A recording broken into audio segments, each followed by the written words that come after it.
सिन्धुलीमा अन्तर्जातीय विवाह गरेको कारणले नै पुलिसले हिरासतभित्रै एउटा दलितको छोरालाई कुटेर मारेको छ।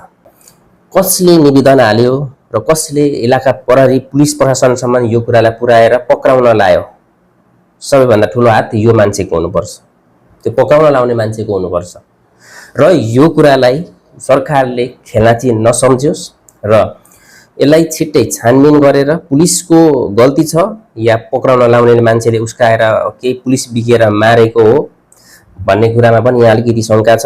र यो कुरालाई चाहिँ एकदम चाँडो भन्दा चाँडो छानबिन गरेर कारबाही होस्।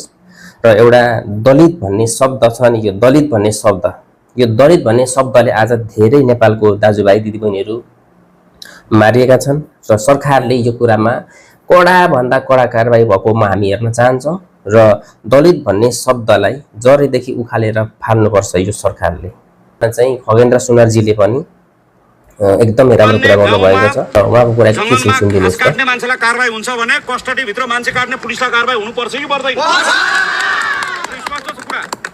यहाँबाट मैले स्पष्ट भनेको छु, एउटा दलितलाई अन्तर्जातीय बिहे गरेको न्युमा पक्राउ यो कुरामा चाहिँ माननीय खगेन्द्र सुनारजीले पनि एकदम खुलेरै कुरा गर्नुभएको छ र यो कुरालाई चाहिँ दबाउनु हुँदैन। यो यस्तो अपराधी पुलिसहरूलाई चाहिँ कडा भन्दा कडा कारबाही हुनुपर्छ र पुलिससँग मिलेर कसले साँठगाँठ गरेर एउटा दलितको छोरालाई मारेको छ, यो अपराधीहरूलाई चाहिँ कडा भन्दा कडा कारबाहीको माग खगेन्द्र सुनारले पनि उठाउनुपर्छ र सारा जनताले पनि उठाउनुपर्छ भन्न म चाहन्छु।